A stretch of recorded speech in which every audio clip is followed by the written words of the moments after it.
Football বিশ্বকাপের high voltage খেলা দেখতে রাজধানীর টিসি এলাকা ছিল জমজমাট। রাত ১টায় স্পেনের ম্যাচ আর ভোর ৫টায় পর্তুগালের ম্যাচ দেখতে গভীর রাতেও খেলা দেখতে আসেন ফুটবল প্রেমীরা।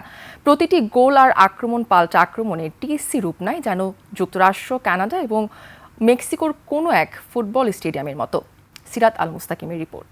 বিনিয়োগ হোক বিশ্বস্ত, আমার পছন্দ সল্ট বে। ঘড়ির কাঁটায় তখন রাত ১টা। ক্যাম্পাস যখন নিস্তব্ধ হওয়ার কথা, তখন ঢাকা বিশ্ববিদ্যালয়ের টিএসসি এলাকা উল্লাসে মাতোয়ারা। নকআউট পর্বে স্পেনের টিকিটাকা ফুটবলের সাথে লড়াকু অস্ট্রিয়ার মাঠের লড়াই দেখতে মাঝরাতেও হাজির ফুটবল প্রেমীরা। আর অস্ট্রিয়ার যদি ফিনিশার ভালো থাকতো, তারা কিন্তু মিডফিল্ডটা খুব বেশি কন্ট্রোল করতে না পারলো, তারা একটা হোল্ড করতে পারতেছে। But I do enjoy Dakar. People are absolutely nice with foreigners. ইচ্ছা আছে অবশ্যই স্পেন একটা ওয়ার্ল্ড কাপ নিবে এবার দেখতে, যেহেতু খুবই ভালো টিম এবং ভালো খেলছে। প্রথম ম্যাচের উত্তেজনা শেষ হতে না হতেই ভোর ৫টায় শুরু হয় আরেক হাই ভোল্টেজ ম্যাচ।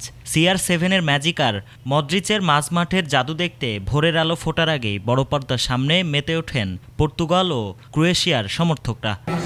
হ্যাঁ, পাস না দেওয়ার কারণেই ভাই, মেসিকে যেমন আপনার আর্জেন্টিনার প্লেয়াররা বল বানায় দেয়, এরকম যদি রোনাল্ডোকে দিত ভাই, রোনাল্ডো ভাই মেশিন, গোল ভাই অনায়াসে হইতো ভাই। যে রোনালদো ফ্যান হিসেবে আমি তো চাইবো অবশ্যই রোনালদো আজকে ভালো খেলুক এবং জয়লাভ করুক।